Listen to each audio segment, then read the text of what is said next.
नमस्कार, मी अभिजित खांडकेकर आजच्या भागात तुम्हा सगळ्यांचं स्वागत करतो। आपण पाहत आहात क्रिमिनल्स, चाहूल गुन्हेगारांची। प्रत्येक माणूस हा आपल्याला आयुष्यभर सन्मानाने जगता यावं म्हणून धडपड करत असतो, मेहनत घेत असतो। प्रत्येकालाच सन्मानाने जगायचं असतं आणि सन्मानानेच मरायचं असतं। पण काही माणसांच्या नशिबी मात्र दुर्दैवानं बेवारशासारखं मरण लिहिलेलं असतं। या मुलाच्या नशिबी सुद्धा बहुधा असंच मरण लिहिलं होतं। कोण होता हा मुलगा आणि त्याच्या हातून नेमकं असं काय घडलं की त्याला आपला जीव गमवावा लागला? सन्मानाने जगण्याची धडपड करणाऱ्या या एका मुलाची ही शोकांतिका आजच्या भागात पाहूया।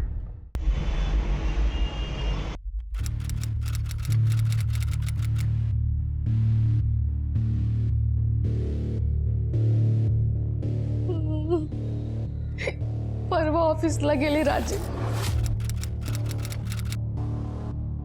संध्याकाळी परत घरी आलेच नाही आणि कालही नाही आले। Even his phone is switched off sir. त्यांचा फोटो आहे तुमच्याकडे? हो सर। हा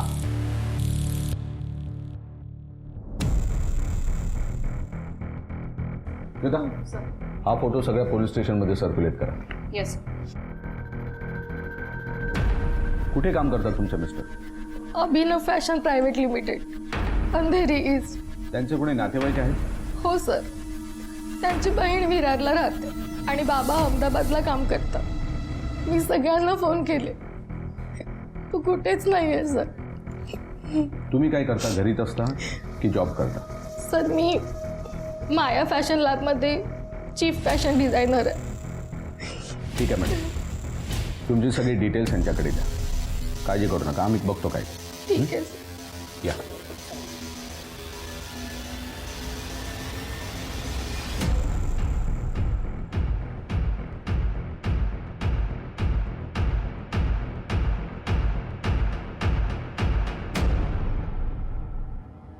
श्वेता, तिला नोटीस केलं? उच्चभ्रू सोसायटीतली वाटते आणि हा मुलगा अगदी सामान्य। तिने या मुलाशी लग्न का केलं असेल? जोडा अजिबात शोभून दिसत नाही। लव्ह मॅरेज असेल सर। असेल, पण या फोटोवरून या मुलाचं वय त्या मुलीपेक्षा कमी वाटत नाही?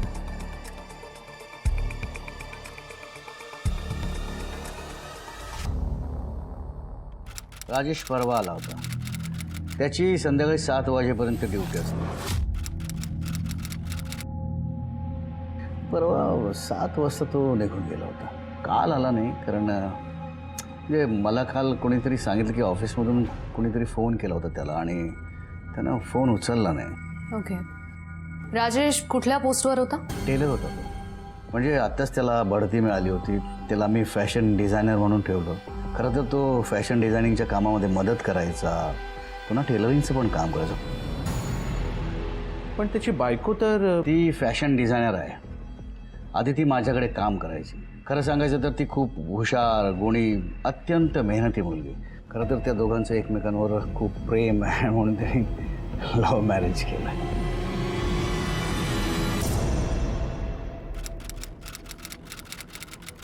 हॅलो, मी श्वेता परब बोलते, राजेश परब यांची बायको। राजेश आलेत का तिथे? अच्छा, नाही आलेत का? बरं, ठीक आहे।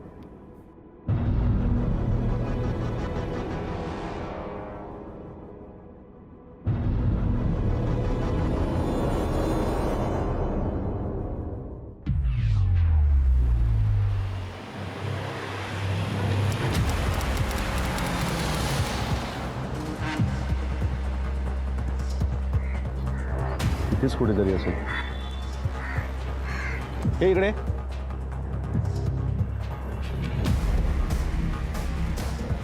इथे संगीता कुठे राहते? राजेशची बहीण ही इकडे राहते। इथे?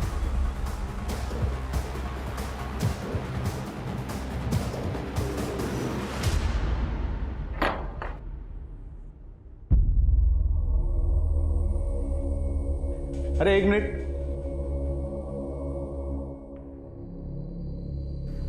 हे लोक घरी नाही आहेत का? हो, संगीताताई आणि तिचे मिस्टर बाहेर गेले आहेत, कदाचित मार्केटमध्ये गेले असतील। काय झालं सर? काय नाही, आम्हाला थोडी विचारपूस करायची होती. तुम्ही कोण? मी मिलिंद पवार. साहेब इथेच बाजूला राहतो. या ना, आत बसून बोलूया. रिकामे मॅडम, तुम्ही इथेच थांबा. चल. तुम्ही संगीताचा भाऊ राजेश परबला ओळखता का?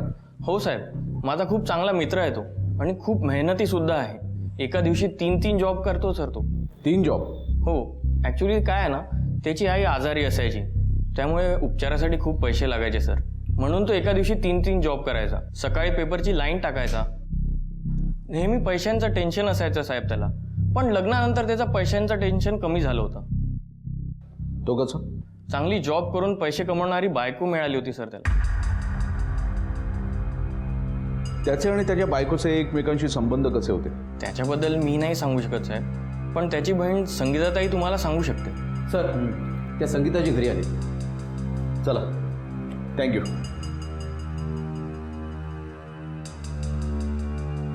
7 दिवसापूर्वीच येऊन गेला होता तो. तसंही आई वारल्यापासून त्याने इथे येणंच कमी केलं होतं. लग्नाआधी तो इथे राहायचा का? हो साहेब, लग्नानंतर तो आणि त्याची बायको इथेच राहत होते. आत्ता हल्ली काही दिवसापूर्वी शिफ्ट झालाय तो वसईला. पण साहेब, त्या दोघांमध्ये काहीतरी वेगळं वाटत होतं मला. वेगळं म्हणजे? म्हणजे एका कंपनीतच कामाला होते, पण राजेश तिथे टेलर होता आणि ही त्याच्या वरच्या पोस्टला होती तिथे. आणि हिचं शिक्षणही त्याच्यापेक्षा जास्त होतं. दोघांचं लव्ह मॅरेज होतं? हो साहेब, दोघे एकाच कंपनीमध्ये कामाला होते. पण लग्नानंतर श्वेताने कंपनी बदलली आणि दुसऱ्या कंपनीत जॉबला लागली.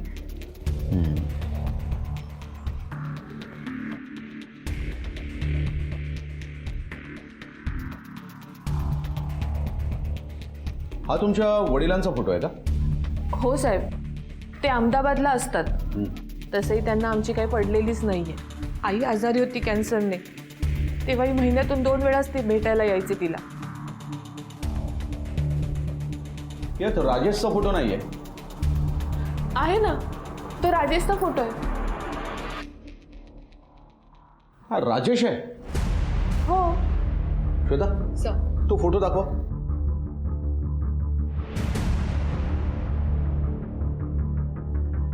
हा तर राजेशचा जुना फोटो आहे. तुम्हाला कोणी दिला?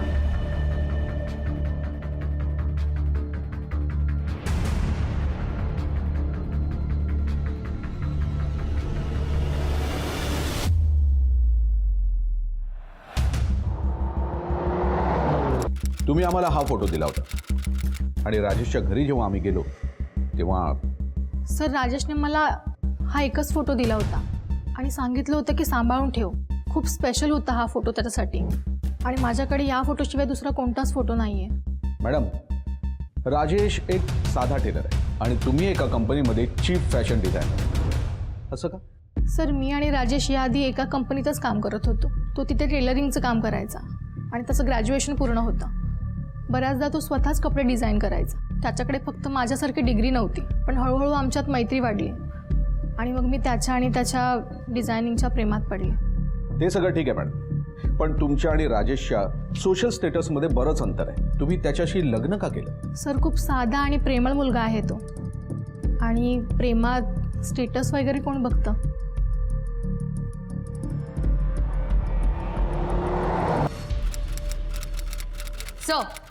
सर, वसई खाडी एरियामधून कॉल आलाय सर.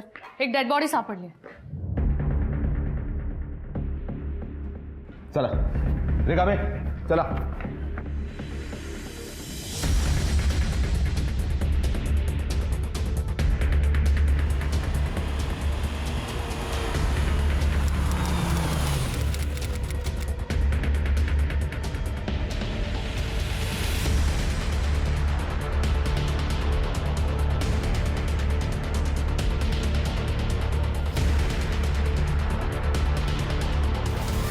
सर, हा तर राजेश आहे सर. 2 गोळ्या खूप जवळून मारल्या असतील सर. बघा डे रिकामे, आजूबाजूला काय सापडतंय का बघा.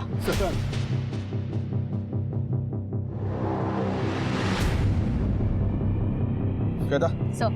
याची बॉडी पोस्टमॉर्टमला पाठवून द्या आणि याच्या घरच्यांना कळवा. Yes sir.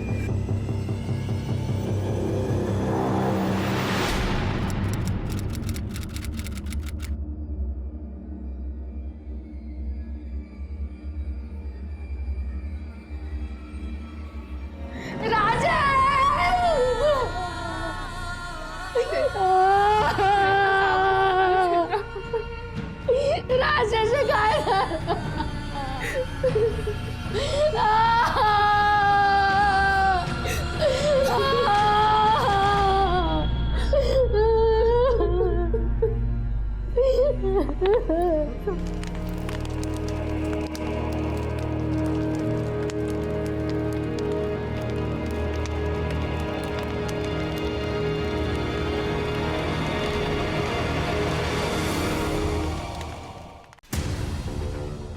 श्वेता, सर राजेशची बायको श्वेता परब तिच्याशी काही कॉन्टॅक्ट झालाय? सर मी तिला अर्ध्या तासापासून फोन करण्याचा प्रयत्न करते पण तिचा फोन बंदच येतोय. राजेशची सगळ्यात जवळची व्यक्ती तीच आहे. जर तासाभरात तिच्याशी काही कॉन्टॅक्ट झाला नाही ना तर तिच्या घरी जाऊ दे. Okay sir.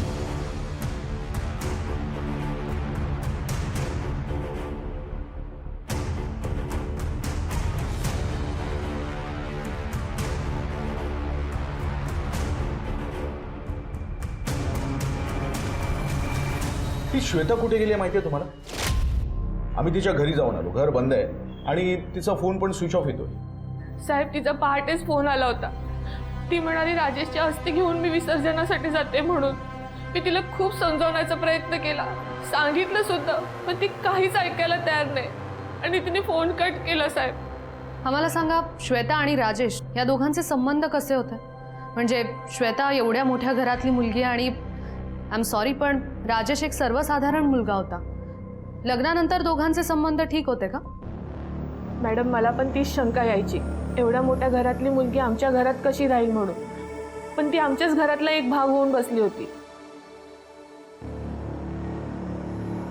अहो काय सकाळी सकाळी काम घेऊन बसलाय तुम्ही? हे घ्या चहा घ्या पटकन, मी अंघोळीला पाणी काढते आणि तुमच्याशी नाश्ता बनवते. हो घ्या ना चहा. हां हां. साहेब श्वेता खूप चांगली मुलगी होती आणि दिसायलाही सुंदर होती. आमच्या चाळीतली मुलं आमच्या घराबाहेर घुटमळत असायची, कारण तिच्यासारखी मुलगीच नव्हती आमच्या चाळीमध्ये.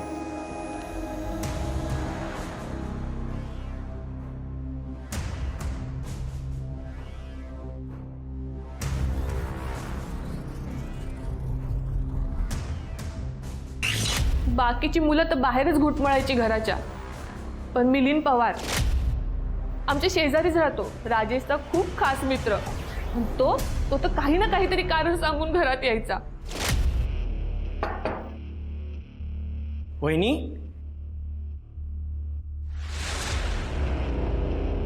वहिनी, काय हवंय? हो ते काय झालं, पाहुणे आले आणि नेमकी साखर संपली. तर आई बोलली तुमच्याकडून घेऊन ये. दे. वहिनी कुठे दिसत नाही. साखर हवी आहे ना? मग अब उभा राहा, आणते.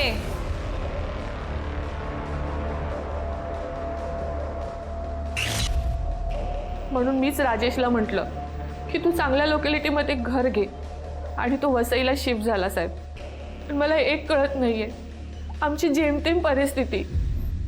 आईला कॅन्सर झाला होता, तिचं सरकारी हॉस्पिटलमध्ये ट्रीटमेंट नीट होत नव्हतं म्हणून आम्ही प्रायव्हेटमध्ये शिफ्ट केलं तिला.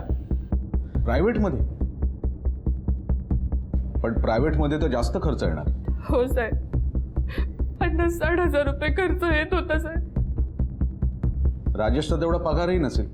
साहेब मी त्याला विचारण्याचा खूप प्रयत्न केला, पण तो नेहमी हेच सांगायचं की मी लोन काढलंय म्हणून. श्वेता किती चांगली वागत असली ना तरी मला राहून राहून हेच वाटतं की राजेशने त्याच्या आधीच्या गर्लफ्रेंड बरोबर लग्न करायला हवं होतं. राजेशची गर्लफ्रेंड होती? हो साहेब, त्यांचा साखरपुडा झाला होता आणि लग्नही ठरलं होतं. पण श्वेता आयुष्यात आली आणि त्याने हे लग्न मोडलं. कुठे राहते ती? नाव काय तिचं? पूनम जगदाळे, मालाडला राहते. साहेब हे लग्न मोडलं म्हणून तिच्या वडिलांनी येऊन इथे खूप भांडणं केली होती. ठीक आहे मॅडम, हे श्वेताबद्दल काही कळलं ना तर आम्हाला कळवा. येतो आम्ही.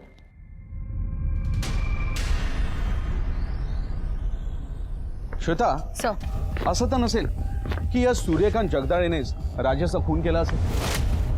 असं असू शकतं की आपल्या मुलीचं लग्न मोडलं म्हणून रागाच्या भरात त्याने राजेशचा खून केला असेल. असू शकतं सर, कारण राजेशच्या घरी येऊन त्यांनी खूप तमाशा केला होता. या श्वेता परबची सगळी माहिती काढा. ती कुठे जाते, कोणाला भेटते, कुठल्या क्लबची मेंबर आहे का, आणि या राजेश परबचे सगळे बँक डिटेल्स काढ, खास करून मागच्या 5-6 महिन्याचे. त्याने खरंच कुठलं लोन घेतलं होतं का ते चेक करा. Okay sir.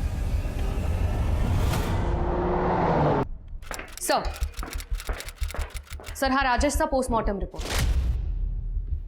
सर रिपोर्ट्सनुसार राजेशचा खून रात्री 12 ते 2च्या दरम्यान झाला आहे सर.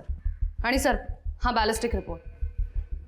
सर बॅलिस्टिक रिपोर्ट्सनुसार या खुनामध्ये .32 बोरची रिव्हॉल्वर वापरण्यात आली आहे सर. आणि या एरियामध्ये ज्यांच्याकडे .32 बोरची रिव्हॉल्वर आहे त्या सगळ्यांची चौकशी सुरू आहे सर. श्वेता, असंही असू शकतं ना की ही रिव्हॉल्वर चोरीची असेल किंवा या एरियामधल्या कुणाचीच नसेल. तरी पण तुम्ही चौकशी चालू ठेवा. आणि आपल्याला त्या पूनम जगदाळे, राजेशची एक्स गर्लफ्रेंड, तिला लवकरात लवकर भेटणं खूप गरजेचं आहे. Yes sir.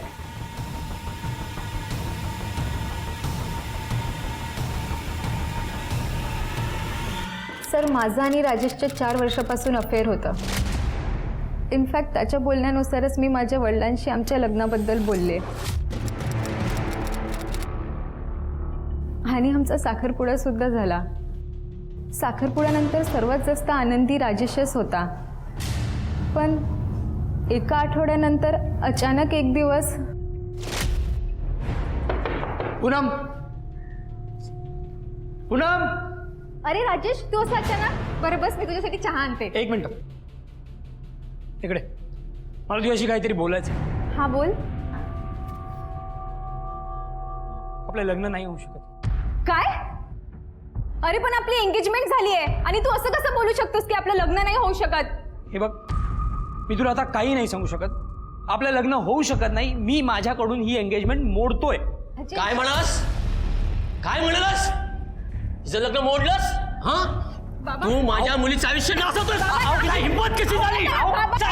तू बाजूला, तू बाजूला. त्याला जिवंत सोडणार नाही. तू बाजूला, याला मी जिवंत सोडणार नाही. तू बाजूला, तू बाजूला. बाबा जाऊ दे त्याला. तुम्हाला माझी शपथ आहे.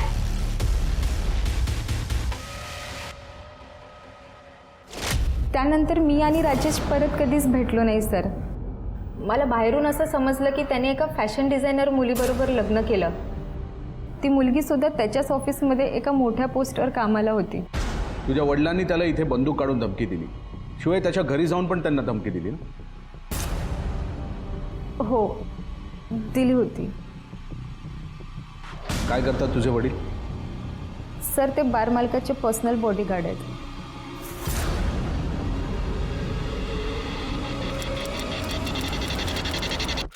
ये उचल, ये माझी रोजची जागा. चल माझी जागा. ए मी इकडे रोज बसतो. चल उठ, उठ बोलला ना तुला.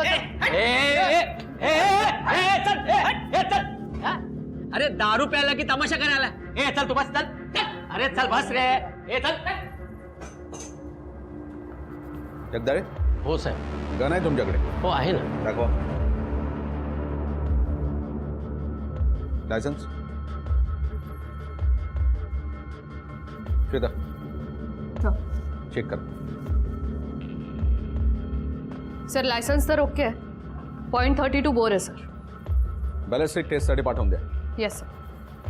चला सब काय झालं काय ते तर सांग. अरे चल, अहो, सांग. ऐका, अहो, चल, साहेब. चल, अहो, चला, मी- येऊन अहो, टाका. अहो, अहो, ऐका माझा, मी काय झालंय काय मला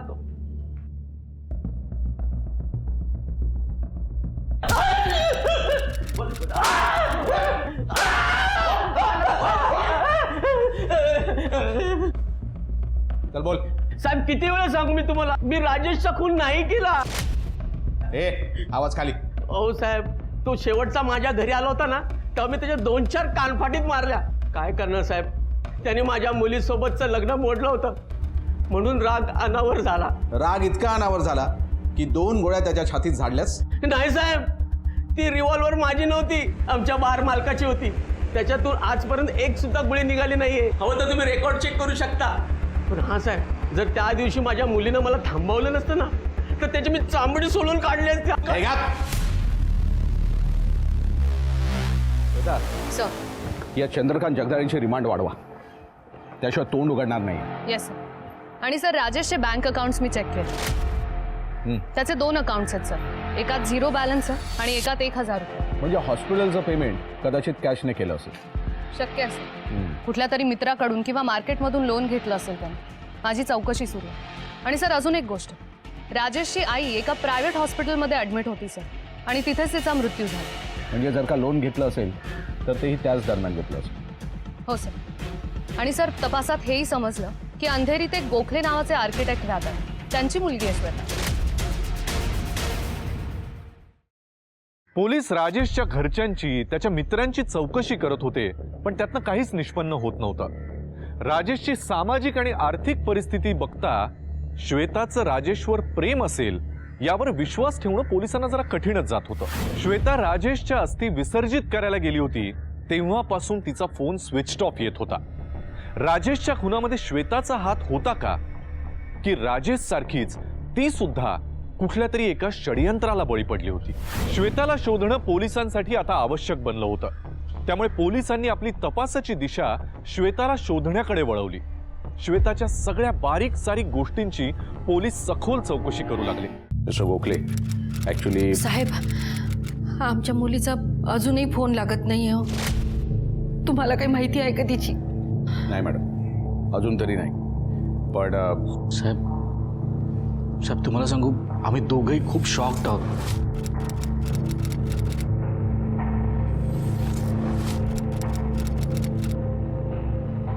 श्वेताने एका चांगल्या आणि नामांकित कॉलेजमधून फॅशन डिझायनिंगचा कोर्स पूर्ण केला.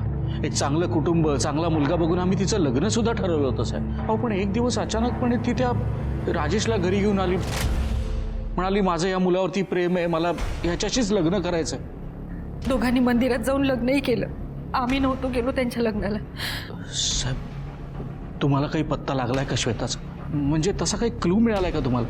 नाही मिस्टर गोखले, अजून तरी नाही. पण जर तुम्हाला श्वेताबद्दल काही कळलं तर प्लीज आधी मला सांगा. नक्की साहेब. थँक्यू. येतो. थँक्यू साहेब.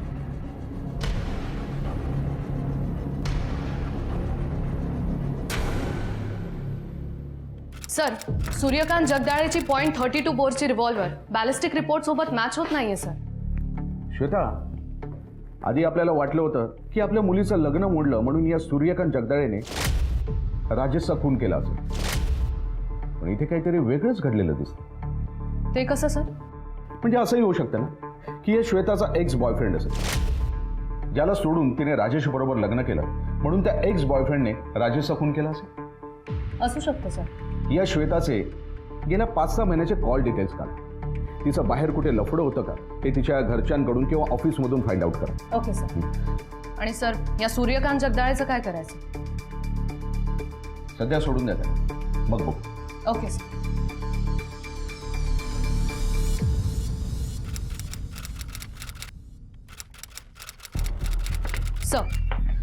सर मी चौकशी केली. श्वेताचा बाहेर कुठेही अफेअर नाही आहे सर. आणि सर अजून एक न्यूज आहे, श्वेताचा फोन पुण्यात ऍक्टिव्ह झाला होता. पण श्वेता तर अस्थि विसर्जनासाठी गेली होती ना, मग पुण्यात काय करते? पुणे पोलिसांना कळवलं? Yes sir. आणि सर श्वेताच्या फोनवरून मुंबईतल्या एका नंबरवर कॉन्टॅक्ट करण्यात आला होता. कोणाचा नंबर आहे तो? प्रकाश इनामदार.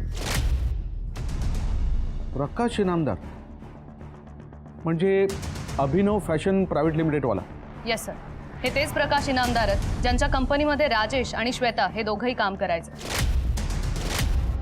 पण लग्नाच्या काही दिवसांनंतर श्वेताने जॉब चेंज केला. आणि सर हे श्वेताचे गेल्या 7 महिन्यांचे कॉल रेकॉर्ड्स आहेत. सर या कॉल रेकॉर्ड्सवरून क्लिअरली लक्षात येत आहे की जॉब सोडल्यानंतर सुद्धा श्वेता प्रकाश यांच्या कॉन्टॅक्टमध्ये होती. म्हणजे श्वेता आणि राजेश प्रकाश इनामदार यांच्या कंपनीमध्ये काम करत होते. श्वेताने राजेशबरोबर लग्न केलं आणि काही दिवसामध्ये जॉब चेंज केला. आणि आता अस्थि विसर्जनाचं निमित्त सांगून ती फरार आहे आणि जिथे कुठे आहे तिथून या इनामदाराला कॉन्टॅक्ट करते. श्वेता, आपल्याला काहीही करून ताबडतोब या प्रकाश इनामदाराला भेटायला हवं. Yes sir.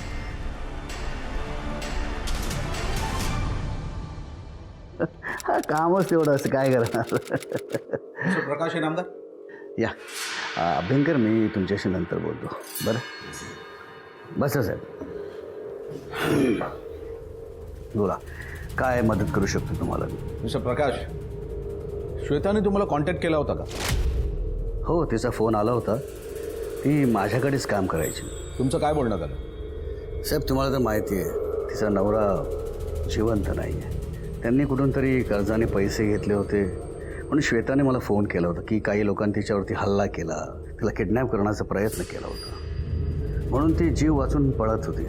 तेव्हा मी तिला सांगितलं की तू अशी किती दिवस लपत राहणार आहेस, त्यापेक्षा तू जवळच्या पोलिसांना संपर्क कर. श्वेताचा नवरा राजेश परब तुमच्याच ऑफिसमध्ये काम करायचा ना? हो ना साहेब, तो माझ्याकडेच काम करायचा. श्वेता माझ्या मित्राची मुलगी गोखलेची. आणि त्या दोघांचं अफेअर सुद्धा त्याच दरम्यान झालं होतं ना? कुठे श्वेता फॅशन डिझायनिंग करणारी मुलगी आणि कुठे तो चाळीतला टेलर. या दोघांची बरोबरी होऊ शकत नव्हती. पण ह्यांचं प्रेम प्रकरण तिच्या आईवडिलांना कळलं तेव्हा त्यांनी अपोज केला. तेव्हा मी स्वतः तिला समजवण्याचा प्रयत्न केला की तुमच्यामध्ये खूप फरक आहे, पण ऐकेल तर शपथ. ठीक आहे मिस्टर प्रकाश, अजून काय विचारावंसं वाटलं तर परत येऊ. आणि श्वेताबद्दल काय माहिती मिळाली तर प्लीज आधी आम्हाला सांगा. जरूर जरूर सांगणार, जरूर. थँक्यू. थँक्यू.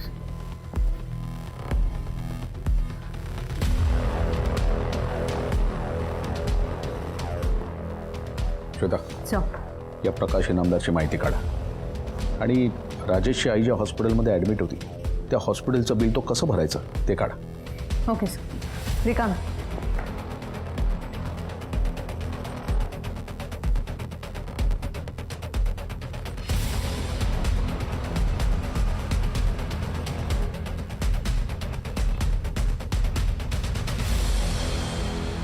थँक्यू.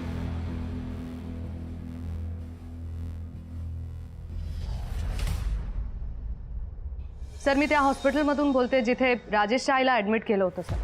सर राजेशच्या आईचं हॉस्पिटलचं बिल एका डेबिट कार्डने पे झालं. कोणाचं आहे ते डेबिट कार्ड? प्रकाश इनामदारचं.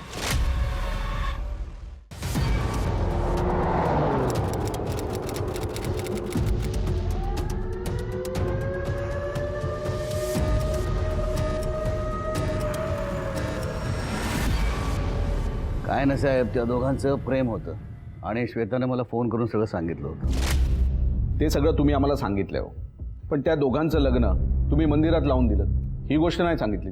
कसं आहे ना साहेब, लग्न म्हटलं की कोणीतरी कन्यादान करायला हवं. मी गोखलेला भेटलो, गोखलेला समजवलं, त्याला म्हणालो की अरे तरुण पिढी आहे, आजकालची मुलं आहेत, त्यांच्या मनाप्रमाणे सगळं होऊ दे. पण तो काय ऐकायला तयार नाही. तो म्हणाला की ती माझी मुलगीच नाही. मग काय करणार, माझं नाईलाज झालं. मग मी गेलो मंदिरात आणि केलं कन्यादान. हे तुम्ही आधी सांगितलं नाहीत. कसं आहे ना साहेब, मी श्वेताला वचन दिलं होतं, मग माझा नाईलाज झाला. राजेशच्या आईचं हॉस्पिटलचं बिल तुमच्या डेबिट कार्डमधनं पे केलं हे पण न सांगण्याचं वचन दिलं होतं का? कसं आहे ना साहेब, मी माझ्या सामाजिक कार्याचा डांगवारा पिटत नाही. काय आहे, शेवटी काही झालं तर तो माझा एम्प्लॉई आहे साहेब. तुमची हरकत नसेल तर तुमच्या बायकोला काही प्रश्न विचारायचे का मला? बोला ना, हरकत नाही. उज्ज्वला, एकांतात विचारायचं. एकांतात ठीक आहे. तुम्ही श्वेताला ओळखता? हो आणि तिचा नवरा राजेश? हो. दोघांचा जोडा कसा वाटतो तुम्हाला?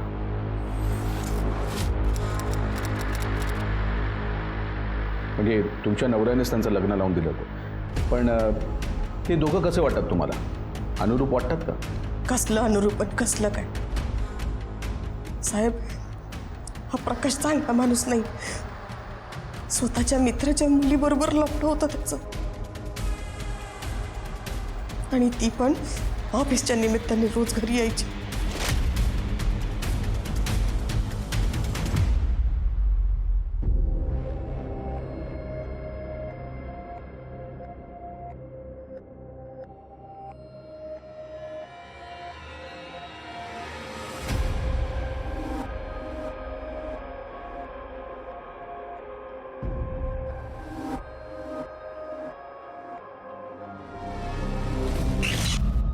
त्या राजेशचा काय प्रॉब्लेम होता तेच कधी समजलं नाही.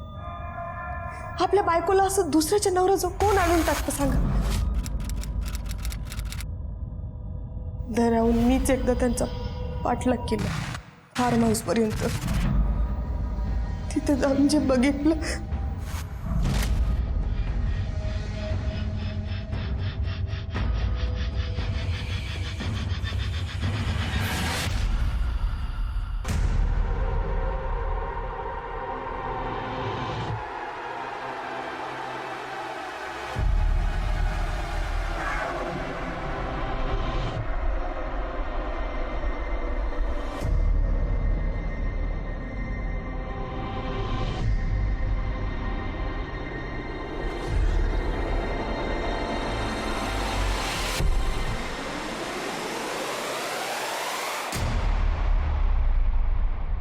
तू इथं का आलीस? तुम्ही हे जे काय रंग उधळताना ते बघायला आलीये. बघितलेस ना? चल निघ. तुम्हाला लाज कशी वाटत नाही हो? अहो ही तुमच्या मित्राची मुलगी आणि तिच्याच बरोबर. हे बघ, तू माझ्या डोक्यात जाऊ नकोस. चल निघ. अगं निघ निघ तू. चल, जा इकडं. दर दिवसाआड घरी यायची. मी काय नावालाच बायको. बघायला गेले तर माझी किंमत घरातल्या मोलकरणी इतकी पण नाही साहेब.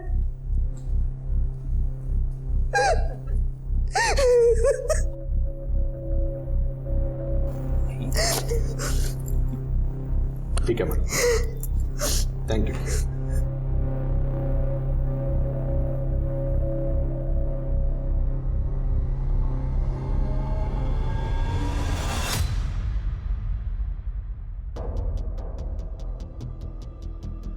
नागेश तूच ना, प्रकाश इनामदार यांचा बॉडीगार्ड?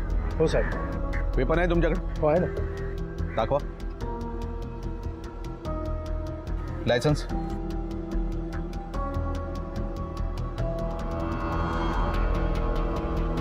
श्वेता चेक करा. सर .22 बोर आणि लायसन्स प्रकाश इनामदार यांच्या नावावर रजिस्टर. मला सांग, 14 आणि 15 तारखेला कुठे होत असतो? मी नेहमी प्रकाश साहेबांबरोबरच असतो आणि ड्युटी नसते तेव्हा सर्वंट क्वार्टर्समध्ये असतो. ठीक आहे, चला.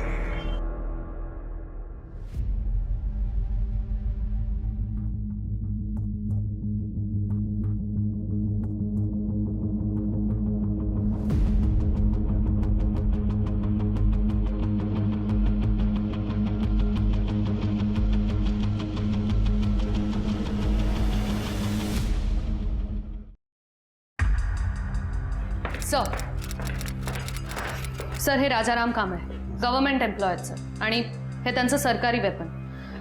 .32 बोर आहे सर, आणि 4 दिवसांपूर्वी यांनी कोणाला तरी उधार दिलं होतं. उधार? सॉरी साहेब, तो एका मोठ्या बिझनेसमॅनचा बॉडीगार्ड आहे साहेब. त्याचं हत्यार नीट चालत नव्हतं साहेब, म्हणून तो माझ्याकडे आला आणि त्याने मला सांगितलं की तुझं रिव्हॉल्वर दे. मी माझी गन त्याला दिली साहेब 2 दिवसासाठीच, आणि त्याच्यासोबत त्याला 2 गोळ्यासुद्धा दिल्या साहेब. मग मी त्याला विचारलं की यातल्या गोळ्या गेल्या कुठे, कारण मला माझ्या साहेबांना उत्तर द्यायचं होतं. तर तो म्हणाला की गन साफ करताना त्या इकडे तिकडे गेल्या असतील, मी तुम्हाला 2-4 दिवसात आणून देतो. पण साहेब अजूनपर्यंत त्यांनी काय गोळ्या आणून दिल्या नाही साहेब. नाव काय त्याचं? नागेश सोनावणे. म्हणजे प्रकाश इनामदारांचा बॉडीगार्ड? हो साहेब, तोच. श्वेता, सर. बॅलिस्टिक टेस्टसाठी पाठवून द्या. Yes sir. या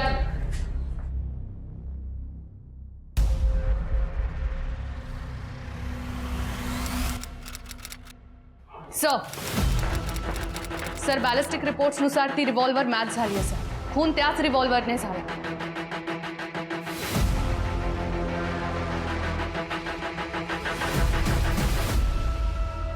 हे बघ नागेश, तुझ्या बॉससाठी तू जे काही करतोयस ना, त्याने काही नाही होणार. त्यामुळे आता खरं खरं काय ते सांग. मी नेहमी प्रकाश साहेबांबरोबर असायचो. श्वेता मॅडमच्या लग्नाआधीपासूनच त्यांचं आणि साहेबांचं अफेअर होतं. श्वेता मॅडमच्या आईवडिलांनी त्यांचं लग्न दुसरीकडे ठरवलं. तेव्हा प्रकाश साहेब आणि श्वेता मॅडमनी एक प्लान बनवला. त्यांनी राजेशला पैशाच्या मोबदल्यात श्वेता मॅडमशी खोटं लग्न करायला सांगितलं. राजेशलाही आईच्या उपचारासाठी पैसे हवे होते, त्यामुळे तोही तयार झाला. वा वा वा वा, सुंदर सुंदर. राजेश ये वा, खरं तर सगळ्यात प्रथम तुझं मी अभिनंदन करतो. लग्न झालं.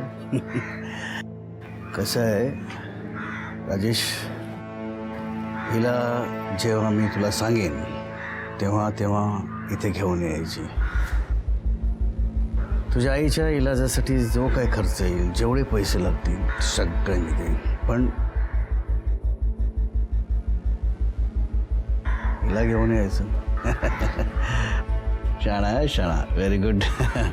अभिनंदन तुझंही आणि माझंही.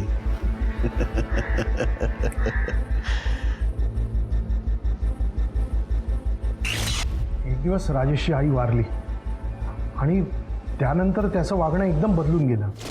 साहेब आजपासून सगळं बंद. काय बंद? आजपासून मी माझ्या बायकोला तुमच्याकडे घेऊन येणार नाही. श्वेता फक्त नावाला बायको आहे तुझी. साहेब आपलं डील संपलंय. माझी आई आता जिवंत नाही, त्यामुळे मला तुमच्या पैशाची गरज नाही आता. श्वेताचं आणि तुझं लग्न मी तुझ्यासाठी नाही, माझ्यासाठी केलं होतं. आणि तुझी आई जिवंत आहे की मेली मला काही घेणं देणं नाही. साहेब पण मी तुम्हाला नागेश, हा साहेब. घेऊन झाला. बरोबर नाही. चाल. चल चल चल. चट चल चट. प्रकाश साहेब खूप चिडले होते आणि त्यांनी फोन करून श्वेता मॅडमला ऑफिसला बोलावून घेतलं. श्वेता, ताबडतोब ऑफिसला निघून ये. ताबडतोब. त्यानंतर त्या दोघांनी राजेशला मारायचा प्लॅन केला. साहेबांनी सांगितल्याप्रमाणे मी सगळी तयारी करून ठेवली होती. वेपनही तयार होतं आणि नंतर आम्ही गाडीत बसून वसई बीचच्या दिशेने निघून गेलो होतो.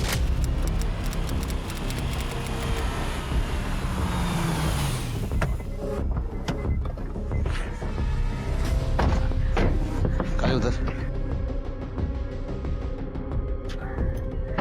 काय ना साहेब, आपण इथे का थांबलोय? नवरा बनायची खूप हौस आहे ना तुला?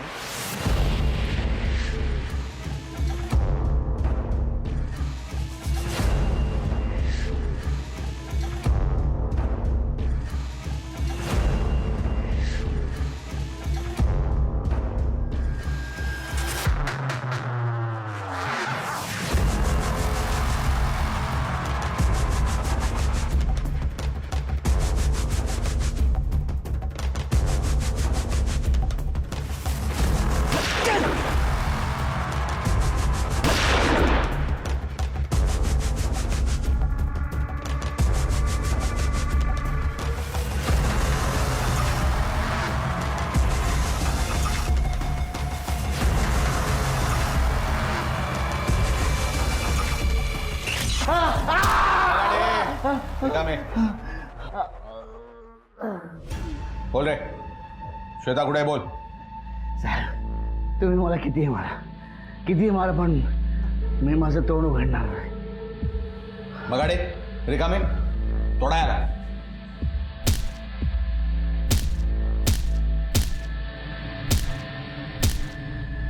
हे तर कन्फर्म आहे की यात श्वेता परब सामील आहे. पण किती सामील आहे आणि कुठपर्यंत सामील आहे हे तिला पकडल्यानंतरच कळेल. पोलिसांनी प्रकाश इनामदार आणि त्याचा बॉडीगार्ड नागेश सोनवणे याला राजेशच्या खुनाच्या आरोपाखाली अटक केली. श्वेता सुद्धा या खुनामध्ये आणि खुनाच्या कटात सहभागी होती की नाही याचं उत्तर पोलिसांना ती सापडल्यानंतरच मिळेल. पोलीस तिला अजूनही शोधतायत. अनैतिक संबंधातून क्षणिक सुख मिळत असेल कदाचित, पण त्याच्या पुढे संपूर्ण आयुष्य गुन्हेगारीच्या मार्गावर जाऊन तुम्हाला जेलमध्ये घालवावं लागू शकतं, हे लक्षात ठेवा. मी अभिजित खांडकेकर आजच्या भागात तुम्हा सगळ्यांची रजा घेतो. पुन्हा भेटूया एका नवीन गुन्ह्यासह पुढील भागात. पण तोपर्यंत तुम्ही स्वतःची आणि आपल्या कुटुंबियांची काळजी घ्या. लक्षात घ्या, अजूनही धोका टळलेला नाहीये. त्यामुळे घराबाहेर पडताना मास्क आणि सॅनिटायझरचा वापर नक्की करा. पाहत रहा क्रिमिनल्स, चाहूल गुन्हेगारांची. जय हिंद, जय महाराष्ट्र.